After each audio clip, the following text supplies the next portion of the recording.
A Sangre Fría.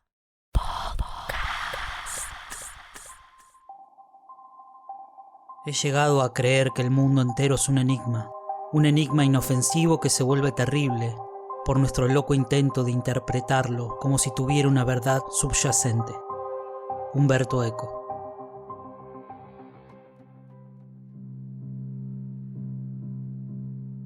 Pocos casos generan tanta impotencia como el asesinato de un niño. Y como si eso no fuera lo suficientemente terrible, este mismo tiene el agravante agregado de haber sido un ritual satánico, un ritual quimbanda. El hecho es catalogado como uno de los crímenes más aberrantes de Argentina. Sucedió en octubre de 2006 en Mercedes, a 230 kilómetros al sur de la capital de la provincia de Corrientes. Narcisismo y egolatría. ¿Qué hay detrás de los líderes que dicen responder a ideologías sociales, culturales, religiosas, políticas y esotéricas para cometer hechos tan atroces? El quimbanda, como se lo conoce, es un derivado de quimbundú, un idioma bantú de la zona de Angola, y viene a decir algo así como aquel que se comunica con el más allá. Muchos expertos afirman que la palabra mbanda se transformó en umbanda por cuestiones de fonética en su llegada a Brasil a principios del siglo XX, convirtiéndose en una religión ecléctica que ha tomado elementos provenientes de variadas vertientes religiosas, con un marcado carácter sincrético, a pesar de no sostener ningún culto con los orishá africanos ni a los santos del catolicismo. De todo ese crisol surgen diversas formas de cultos denominados macumbas, entre ellos un tipo de macumba, que finalmente termina siendo denominado quimbanda. Antiguos sacerdotes curadores provenientes de las tribus de Angola ya se podían ver en los rituales de umbanda. Estos llegaban con el nombre de Xu para el macho y Pombayira para la hembra. Lo que hace la quimbanda es darle culto propio a estas entidades espirituales. ¿Cuántos rituales conocen que realizan sacrificios de seres vivos como ofrendas? ¿Qué vínculos hay entre las sectas y el poder político? ¿Puede un crimen tan atroz lograr control sobre los ciudadanos de bajo rango? ¿Promover y mantener jerarquías sociales en una cúpula terrenal? Intentaremos a través de este repaso adentrarnos en los detalles de tan aberrante crimen en este primer episodio de Sangre Fría Podcast. Bienvenidos.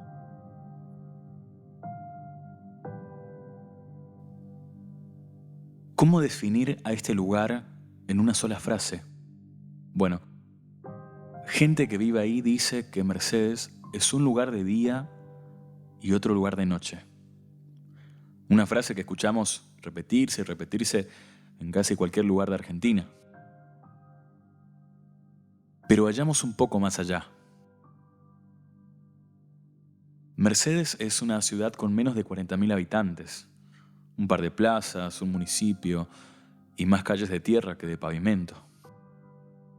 El escenario más impensado para que suceda un crimen de esta magnitud, o el más indicado, depende cómo se lo mire.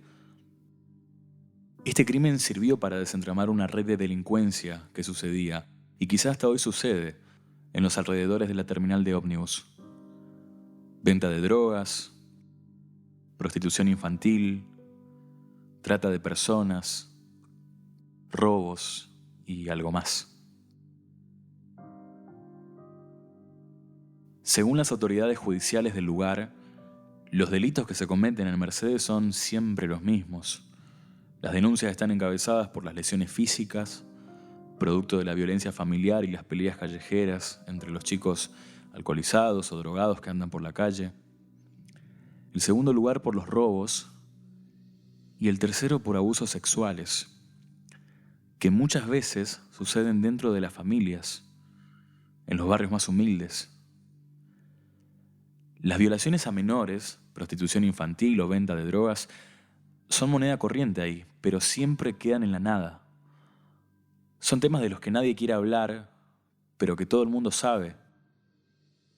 Mercedes, además, es uno de los destinos castigo al que suelen enviar a los policías que se hayan visto involucrados en casos de corrupción o de sobornos. Muchos de los delitos cometidos por gente de la clase alta quedan impunes. Con la gente del poder nadie se puede ni se quiere meter. Pero no pasa lo mismo con los sectores marginales o con los pobres, que en la mayoría de las veces son pisoteados, son abusados, Son olvidados por la ley y por la gente. Hay una brecha muy marcada entre la clase alta y la clase baja. Ni siquiera hay el suficiente trabajo para todos los habitantes. Varias veces, tipos pertenecientes a la clase alta se han visto involucrados en casos de abusos sexuales, de violación de menores o incluso trata de personas. Corrientes es la única provincia del noroeste argentino que posee frontera con 3 naciones: Paraguay, Brasil y Uruguay. A través de estas 3 fronteras llegan las influencias de los cultos afro-brasileños y de magia hispano-guaraní, que después adquieren características locales propias.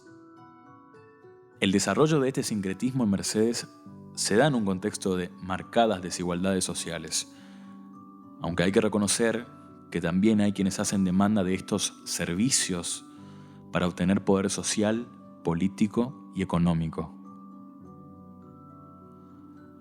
José Micelli, un antropólogo correntino, afirma que el homicidio de Ramón Ignacio González fue un crimen ritual mágico-religioso de culto, realizado en carácter de ofrenda. Es decir, el proceso de la muerte fue una ofrenda hecha por el grupo para obtener poder, estableciendo un acuerdo con seres sobrenaturales que pueden manejar el destino. Micelli llegó a esa conclusión después de ser convocado por el Juzgado de Instrucción Penal de Mercedes, una vez que todos comprendieron que el crimen de Ramoncito no fue un homicidio más en la estadística.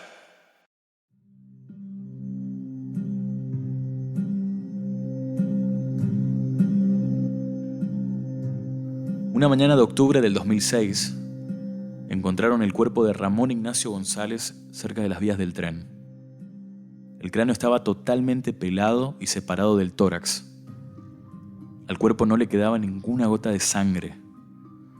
Tenía signos de tortura y abuso, y le faltaban varios huesos y órganos que seguramente alguien se los quitó para hacer quién sabe qué. Le quitaron los ojos, la lengua, las orejas. Marta Peloni, integrante de la Red Infancia Robada, declaró en la causa de este crimen y dijo que las primeras conclusiones del caso fue que se trataba de una secta en formación. Una secta, para aquellos que no conocen, es el conjunto de seguidores de ideología concreta. Digamos que es una fe de pocos adeptos o seguidores. En este caso, se presume que era una secta satánica. Se dice además que esta secta formaba parte de una mafia y que practicaban todo tipo de rituales y ritos. Tenían fotos de personas pinchadas en sus casas, libros de magia negra y sacrificios. Buscaban y compraban bebés y fetos. Sacaban tumbas y ataúdes del cementerio. Tenían también restos de cadáveres y cometieron, obviamente, todo tipo de actos delictivos, como venta de drogas, abuso de menores y hurtos. Estas personas reclutaban a chicos de la calle para hacerlos participar en todos los actos delictivos que realizaban. Para esto, les hacían un lavado de cerebro. Los golpeaban, los abusaban, los sometían a través del miedo. Y se cree que fue así que Ramoncito comenzó a ser reclutado por esta gente y a obedecer con todo lo que se le pedía que haga.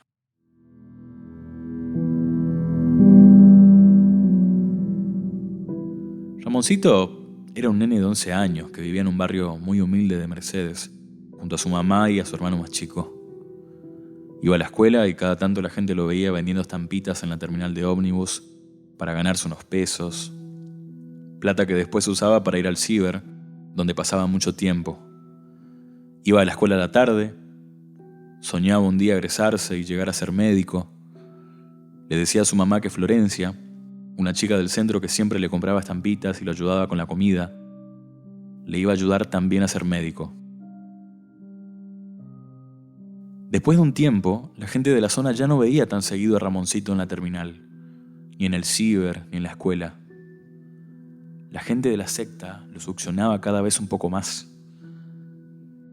Nadie reclamaba por Ramoncito porque, según dicen algunos de sus familiares, su mamá no se preocupaba demasiado acerca de dónde andaba él y no tenía otras personas en su vida que le puedan decir qué no hacer o con quién no reunirse. Una tarde de octubre del 2006, Ramoncito salió de su casa para ir a la escuela y nunca más volvió. Los primeros días creyeron que se trataba de alguna travesura o que el chico simplemente no quiso volver a su casa y había decidido quedarse más tiempo en la calle, como podía ser cualquier otro día. Pero esa semana tampoco había ido a la casa de su tía a comer, cosa que hacía casi religiosamente. Para cuando decidieron denunciar su desaparición a las autoridades, ya fue demasiado tarde.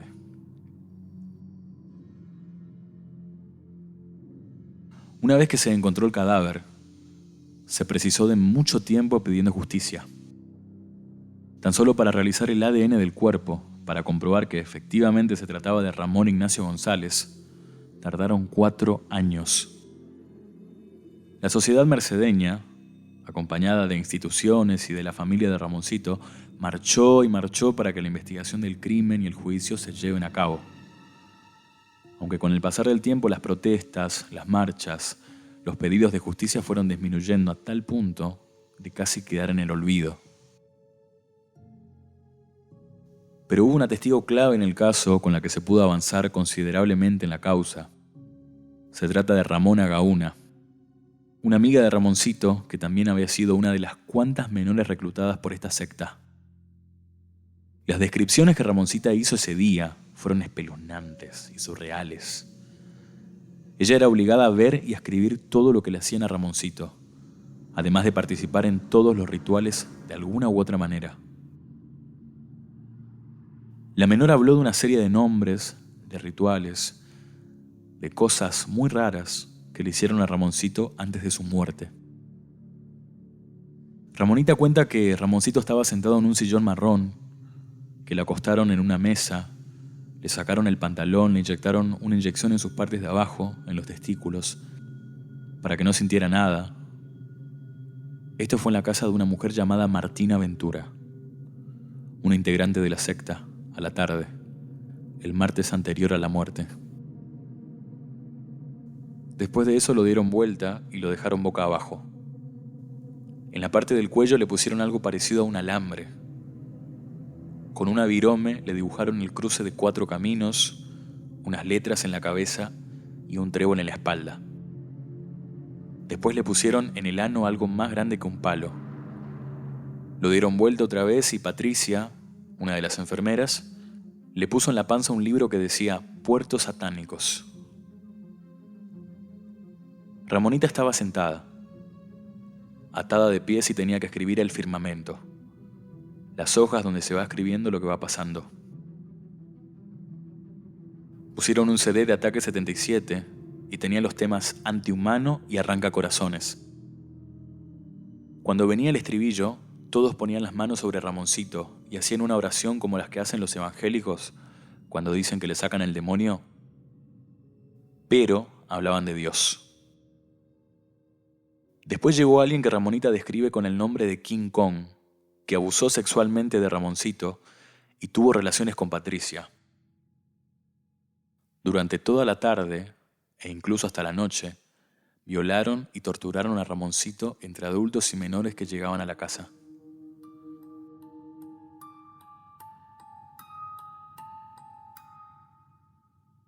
Volvieron a la casa de Ramoncito a las 10 de la mañana del otro día, para hacer lo que ellos llamaban el Calvario. Llegó un tal Esteban Escalante y abusó sexualmente de Ramoncito. Después le pidieron hacer la unión con sangre. Se cortaron una parte del cuerpo y unieron sus sangres. Cuando terminó se fueron en 2 autos. Se dirigieron a una casa de ladrillos donde los recibieron 2 mujeres. Lo ataron a Ramoncito a una silla de jardín, le hicieron tomar un té y puso cara fea. Según Ramonita, ese té estaba hecho con sangre de animales. Y después, con esa misma sangre, lo marcaron en la frente y le escribieron nombres de personas. Después Martina le pinchaba con una aguja en las manos y en los pies a Ramoncito, a Ramonita y a otro menor que estaba ahí. Le dieron una manzana a cada uno, pero el único que comió fue Ramoncito. Lo desataron de la silla y fueron a la casa de Martina. Una de las tías de Ramoncito cuenta que, días antes de morir, él le dijo a ella que le dolía mucho la espalda y el cuerpo, que creía que se iba a quedar ciego y que ya no podía soportar el dolor. En su casa, Martina y alguien apodado King Kong tuvieron sexo enfrente de todos nuevamente. Ramoncito estaba descalzo y lloraba porque le dolía la panza, el pie y donde le habían hecho cosas. El plan estaba escrito en una hoja de Winnie Pooh y decía: instrucciones de un empalamiento y de un cruce. Luego de esto, se subieron a un auto y se dirigieron a la casa del brujo de apellido Begristián. Lo estaban esperando la esposa del brujo, con 2 muchachos y una mujer. En el lugar, acostaron en una mesa a Ramoncito, le inyectaron en el testículo algo que lo dejaba sedado y después de eso comenzaron a abusar de él y a torturarlo. A las 10 de la noche, Ramoncito y Ramonita se fueron con una mochila a la terminal a vender droga, enviados por ellos. Terminaron vendiendo todo y se quedaron con las ganancias. El viernes fueron a la casa de Martina a la mañana. Luego de hacer una orgía en el lugar con varias personas, un hombre trajo el santísimo cuerpo y las hostias, una negra grande y varias blancas chiquititas. El santísimo cuerpo era como un libro que decía lo que se tenía que hacer con una persona. Hablaba sobre venganza y muerte. La muerte iba a ser peor si tenían bautismo, comunión y confirmación. Cosas de la iglesia. Mojaron las hostias en vino y las repartieron entre los que estaban ahí. Terminó eso y se fueron todos. Volvieron a casa de Martina cerca de la hora de la escuela, antes de la 1:30 de la tarde.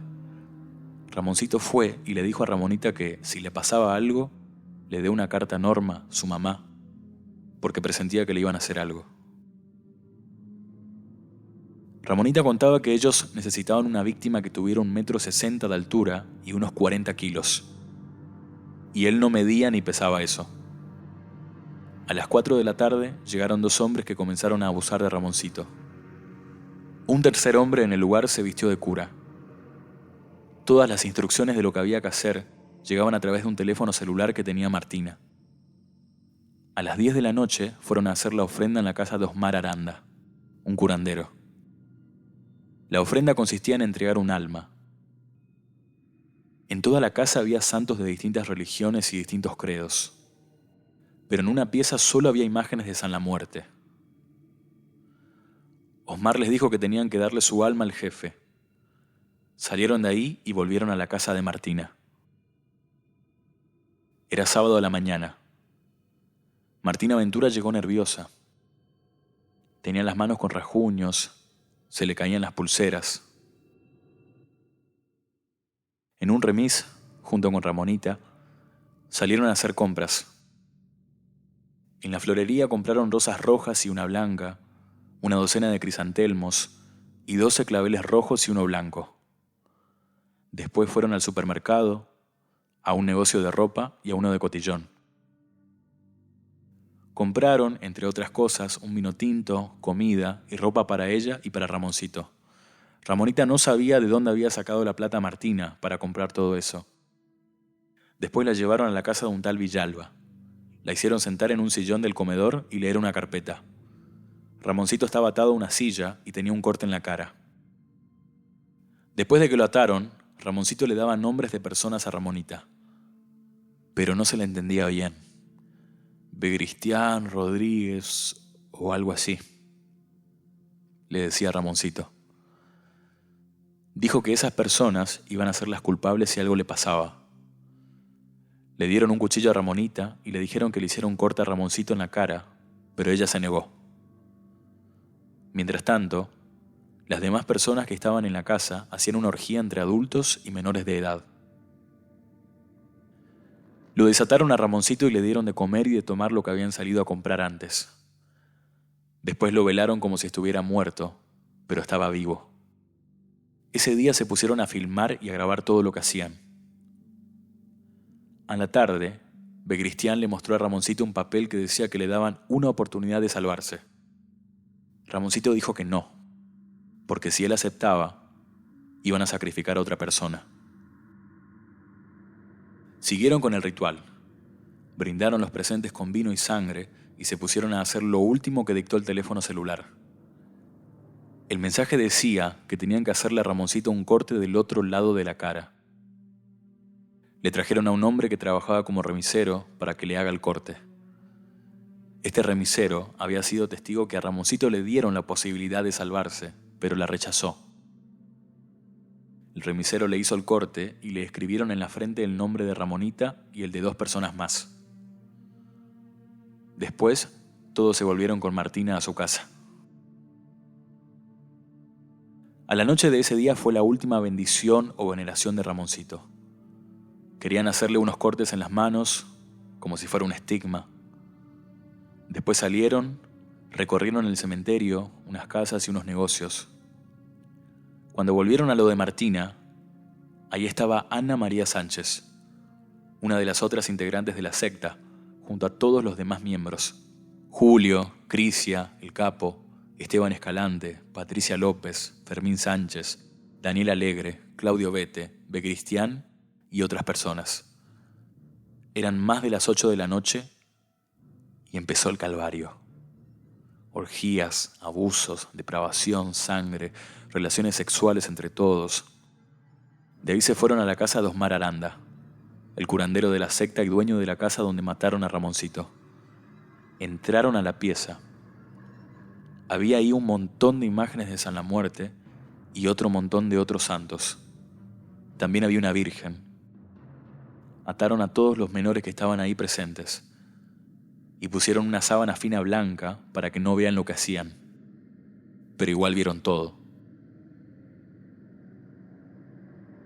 Solo había luz de velas, eran velas rojas y negras. Había 12 personas, los 2 apóstoles, decían ellos. Ramoncito estaba atado, acostado en el piso, arriba de una frazada gruesa. Osmar Aranda bendijo el cuerpo y anunció que Ramoncita y los menores que estaban ahí eran las próximas víctimas de sacrificios antes de fin de año. Lo quemaron a Ramoncito con un cigarrillo, después le pegaron una patada en la boca y le hicieron sangrar. En un momento todos aullaban y lloraban alrededor. Uno de los hombres que estaba ahí le hizo un corte a Ramoncito en el cuello, pero no llegó a desprenderle la cabeza del todo. Ramonita no sabía si Ramoncito ya estaba muerto, pero ya no hablaba. Después de eso le cortaron la cabeza del todo y la pusieron arriba de la hostia negra. El cuerpo quedó saltando. Salía mucha sangre.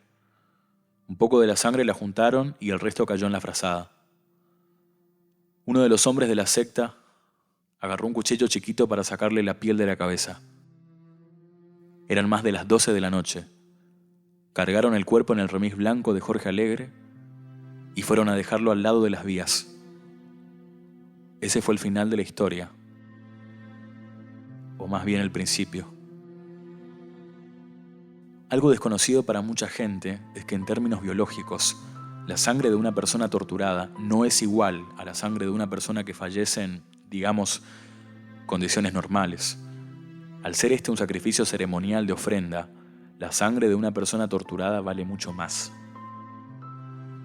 La sangre que se genera mediante la tortura o el dolor es diferente en su composición.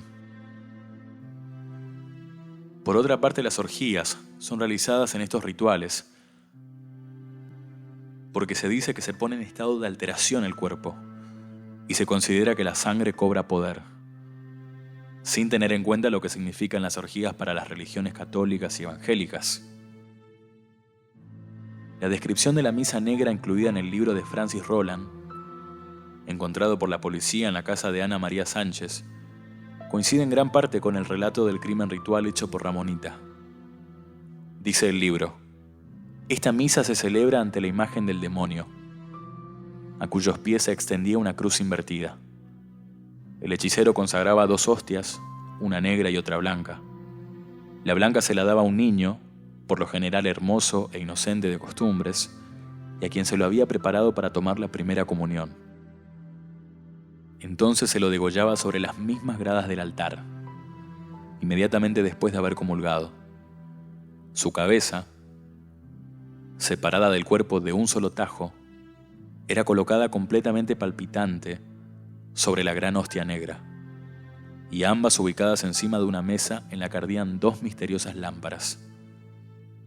A continuación, comenzaba el exorcismo, y el demonio era colocado en la situación de pronunciar un oráculo y de responder por la cabeza y la boca a las preguntas secretas que se le hiciesen.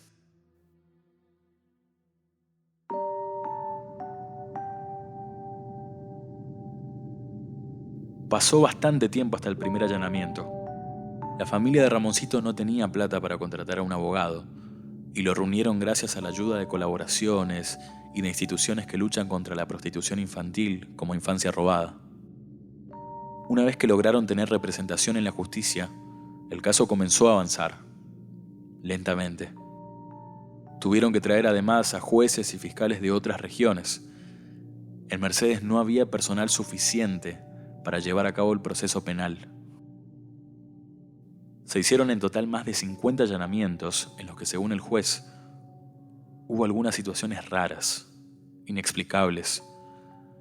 Algunos de los elementos secuestrados en los allanamientos fueron imágenes y estatuas del Señor de la Muerte y santos de credos afrobrasileños y muchas otras religiones, libros con las instrucciones para cometer sacrificios humanos, una guadaña, cuchillos, cuernos, cráneos humanos, el cajón de un bebé y tierra de cementerio. Se dice que aquellos que recurren al Señor de la Muerte lo hacen para resguardarse de actividades que implican peligro y en las que están involucrados. Otro de los allanamientos que se hicieron fue en la casa de Ramonita, cuya abuela, Paula García, era una de las sospechosas en el caso. Una veintena de policías se dispusieron a entrar como sea a la casa. Ni bien apoyaron la mano en el picaporte, Ramonita comenzó a gritar desesperadamente.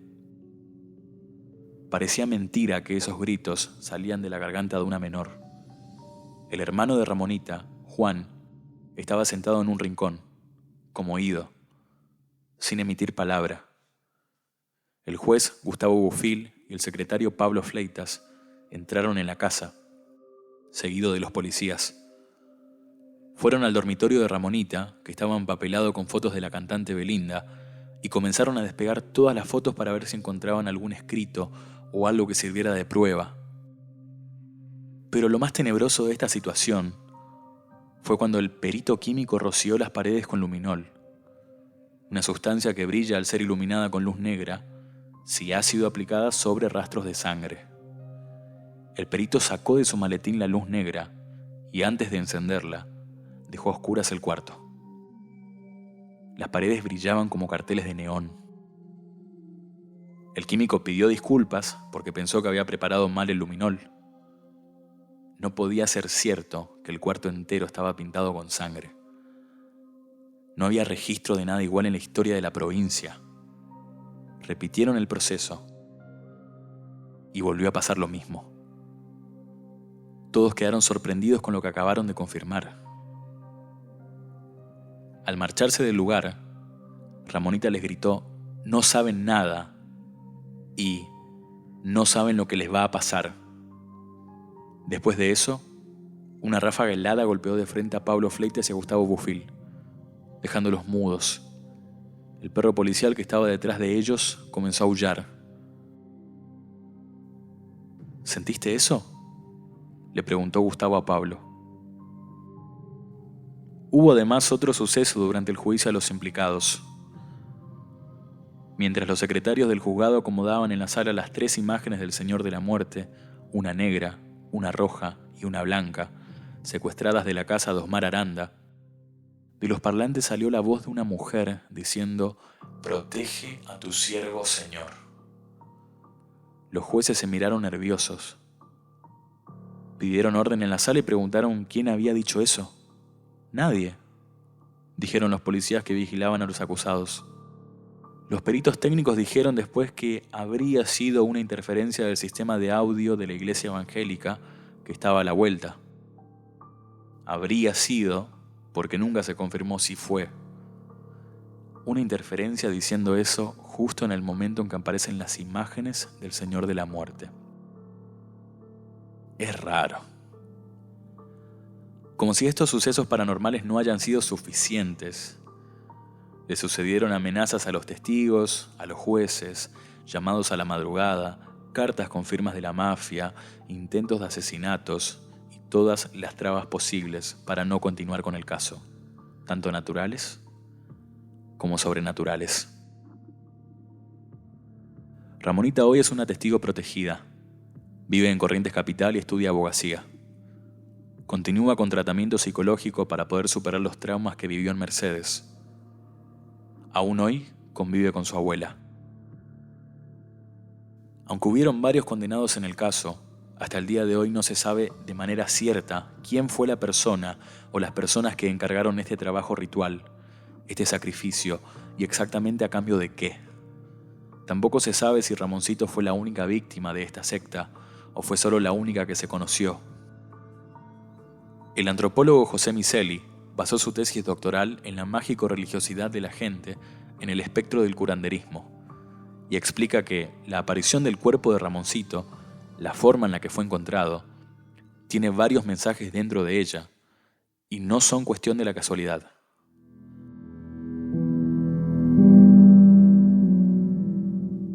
Dice Miceli, el cuerpo estaba en un baldío, cerca del cruce de las vías con la avenida San Martín, entre Tártago y Tacuara, que son plantas mágicas que cargan de energía y poder a la ofrenda. Tanto en los cultos satánicos de origen judeocristiano como en aquellos de naturaleza maligna de raíz afrobrasilera, hay dos condiciones para entregar la ofrenda. Primero, que sea en área de cruce de caminos, porque la cruz ofrece múltiples direcciones.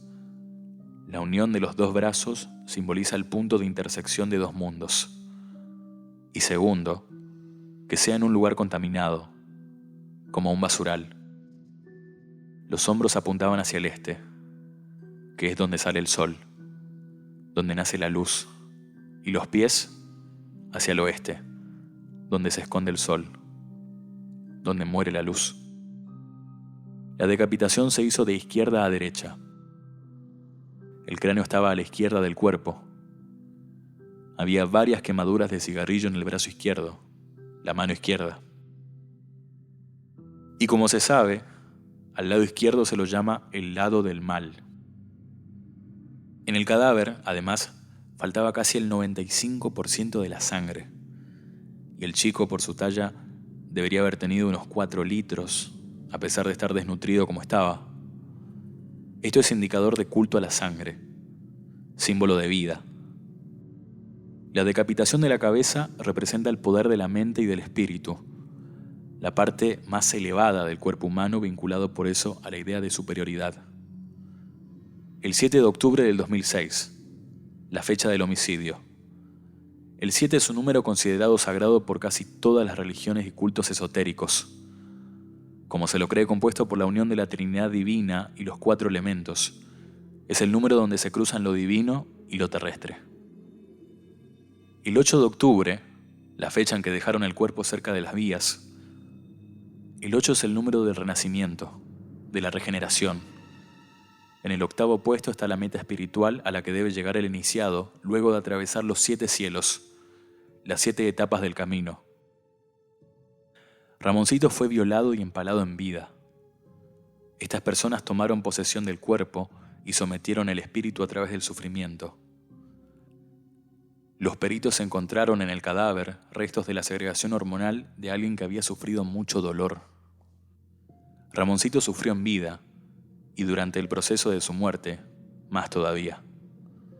Su espíritu, redimido a través del sufrimiento, está listo para trascender en el mundo de lo sobrenatural.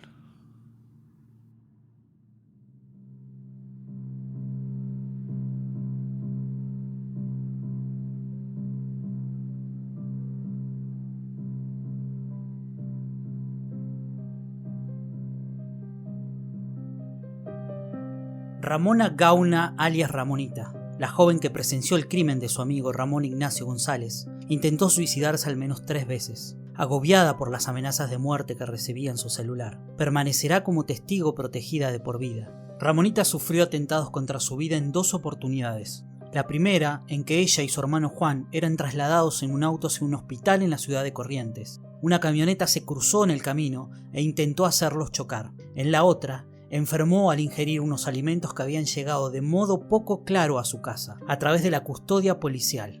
En el hospital les dijeron que, teniendo en cuenta los síntomas, no deberían descartar el envenenamiento. Los abogados defensores de los 9 acusados intentaron desmentirla imputándole el delito de falso testimonio. El tribunal rechazó el pedido, usando como argumento los resultados de las pericias psicológicas realizadas a la chica, que declaró durante más de 7 horas. Los peritos dijeron: el relato de Ramonita es creíble. Durante años ella experimentó insomnio, pesadillas, sensación de ser perseguida y miedo aterrador, elementos que, sumados a una historia familiar de desamparo y desprotección, permiten diagnosticarle el tipo de estrés postraumático, padecido en personas que sufren vivencias traumáticas crónicas. Ella fue sometida por la secta a un lavado de cerebro, igual que su hermano Juan, quien no quiere hablar sobre Ramoncito ni el grupo, porque dice que un hombre vestido de negro, que tiene cuernos, se le aparece en todos los lugares de la casa, atraviesa las paredes de las habitaciones y le dice que no hable. El 11 de agosto de 2009, el fotógrafo mercedeño César Castro sufrió agresiones por parte de la custodia del juez de instrucción local, Pablo Fleitas, mientras se encontraba trabajando en un boliche. Denunció al magistrado por haber amenazado de muerte a su hermano, abuso de autoridad y destrucción ilegal del material de trabajo. Tras deliberar por más de 1 hora, luego de escuchar los alegatos que se extendieron por 4, el jurado de enjuiciamiento creado tras la reforma de la Constitución Argentina de 2007 resolvió remover de su cargo, por mayoría de sus miembros, al juez de instrucción de Mercedes, fallo inédito que sienta precedentes en la inmovilidad de los magistrados. El día que se dictó la sentencia, fue un funcionario del juzgado de Mercedes que lo llamó llorando y felicitándolo, ya que sin su trabajo nunca se habría llegado a ese final. El juez Fleitas, que durante la investigación del caso sufrió 2 atentados contra su vida, pagó el precio de meterse con los poderosos. Perdió no solo su carrera, sino que también quedó en la calle. El 29 de marzo de 2011, 7 de los 9 imputados recibieron prisión perpetua por homicidio triplemente calificado por haberse cometido con ensañamiento y alevosía, por 2 o más personas en concurso real con el delito de abuso sexual con acceso carnal y con el delito de caza por dirigir el grupo, por tener contacto con todos los participantes del crimen, buscar a alguien que matara a Ramoncito e involucrar a menores de edad en actividades ilícitas. Ana María Sánchez, por dirigir el grupo, torturar a Ramoncito antes de morir y ordenarle a Carlos Begiristain que pelara el cráneo. Carlos Begiristain, apodado el Brujo, de ocupación carnicero, por extraer piel, cartílagos y músculos del cráneo de Ramoncito y depositar el cadáver en el lugar previamente seleccionado. Jorge Alegre, de ocupación remisero, por colaborar en las torturas de Ramoncito, trasladar el cadáver en su remis hasta el lugar previamente seleccionado y depositarlo allí. Claudio González, apodado Bete, por colaborar en las torturas a Ramoncito y depositar el cadáver en el lugar previamente seleccionado. Esteban Escalante, por estar en el lugar donde se asesinó a Ramoncito y depositar el cadáver en el lugar previamente seleccionado. Osmar Aranda, de ocupación curandero, por prestar su casa para que allí se llevara a cabo el crimen y bendecir a Ramoncito antes de que fuera asesinado.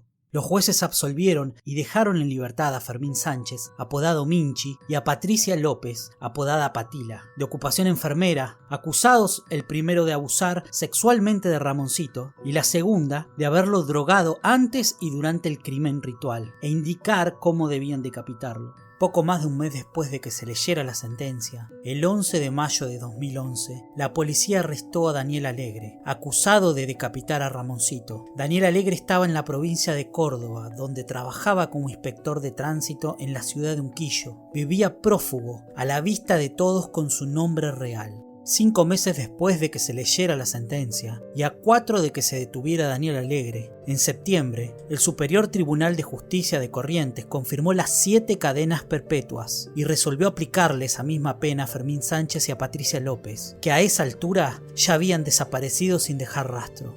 A Fermín Sánchez lo capturaron en la provincia de Salta en septiembre de 2012, mientras que a Patricia Mabel López, quien figuraba en la lista de las 10 personas más buscadas del país, fue capturada en septiembre del año 2019 en la provincia de Buenos Aires, cuando se retiraba del domicilio donde se encontraba viviendo para dirigirse a un supermercado. Lo que pasó en Mercedes en 2006 deja muchos cabos sueltos. Hay muchos interrogantes que jamás sabremos. La mayoría de los pedófilos de Europa y Estados Unidos compran videos y fotos en Brasil, y dicho material sale de Mercedes u otra ciudad de Corrientes. Llegan a Brasil vía Paso de los Libres, que está conectada con Uruguayana a través del puente internacional. En esos puestos, el control es casi inexistente. A veces ni siquiera piden cédula de identidad para salir de la Argentina, y mucho menos para entrar en Brasil. Así salieron también del país las fotos y filmaciones del asesinato ritual de Ramoncito, que se vendieron en la Deep Web.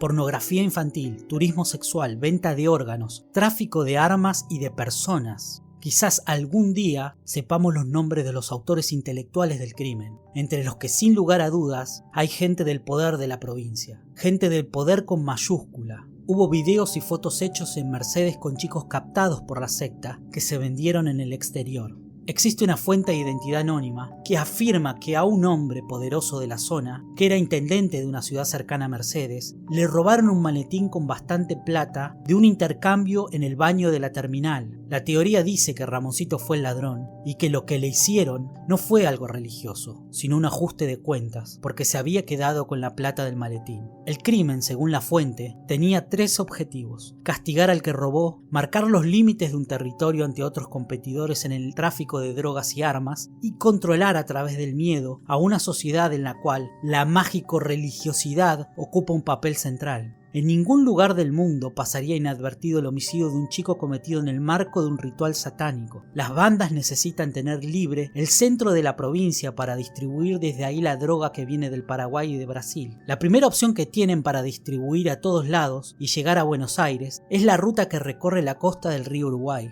La otra opción, la costa del río Paraná, y la tercera, la ruta provincial 40, que pasa cerca de Mercedes. De las 3 vías de distribución, la ruta provincial 40 es la que menos control tiene. Gran parte del fraccionamiento de la droga se hace en la Cruz Gil. Cuando apareció el santuario de San la Muerte, o el Señor de la Muerte, que está a unos 30 kilómetros de Mercedes, hubo enfrentamientos para ver quién se quedaba con el negocio. En la ruta hubo una gran balacera, pero no trascendió en ningún medio. El conflicto se resolvió a favor de la Cruz Gil. Un político les pagó $30.000 a los jefes de la secta por un trabajo que favorezca su ascenso en la gobernación de Corrientes. Los jefes de la secta, por su cuenta, decidieron sacrificar a un niño y se lo encargaron a Martina Ventura y a Ana María Sánchez. Es muy probable que el que pagó el trabajo no supiera que iban a sacrificar a un niño. El nombre de ese político aparece en varias fojas de la causa, pero ninguna prueba. El homicidio de Ramoncito es un delito del que se desprenden otros, como la trata de personas, el tráfico de armas y drogas, estos últimos realizados por tierra y aire. En Corrientes se sabe que hay pistas clandestinas por todos lados, sectores de campo que ya tienen huellas marcadas de tanto que bajan las avionetas. Les pagan a los pilotos una buena suma en dólares por aterrizar y pueden llegar a hacer hasta 20 aterrizajes por día, ya que Paraguay es muy cerca. Elsa Aquino alquila la casa donde asesinaron a Ramoncito desde enero de 2011. Quien le pasó el dato del alquiler fue el pastor de la iglesia evangélica a la que iba. Él le contó que acá habían asesinado a Ramoncito cuando el contrato ya estaba firmado y ella con sus hijos estaban instalados en la casa. Acá pasaron cosas muy malas, pero tenés fe en Dios. Él te va a iluminar siempre, a vos y a tus hijos. Todo va a salir bien. Muchos me dicen que me vaya, que esta casa está embrujada. La señora que vivía antes acá decía que se le abrían las puertas solas, que escuchaba llantos de criaturas. Dicen que si estás en un lugar donde mataron a una persona se oye el lamento, se oye que habla. Acá las puertas se abren con el viento y el único llanto que oigo a veces es el de alguno de mis hijos cuando le agarra hambre. Cuando abro la puerta, yo digo que Dios me sopla acá, delante de mi casa.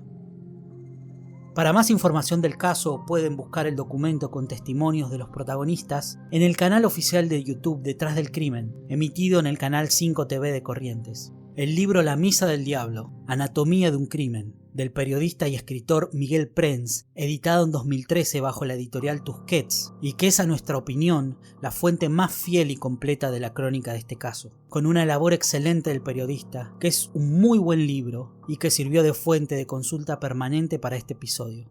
Esto ha sido A Sangre Fría Podcast. Espero que nos acompañen cada episodio. Mi nombre es Mariano González. Me pueden encontrar en redes como @mariangpod. En la locución y narración, Marcelo Mansi, @marcemansi. Síganos en Spotify. Háganos llegar algún caso que consideren pueda ser tratado a lo largo de este programa. Con gusto aceptamos sugerencias del punto del mundo que sean. Muchas gracias por escucharnos. Hasta la próxima. A Sangre Fría.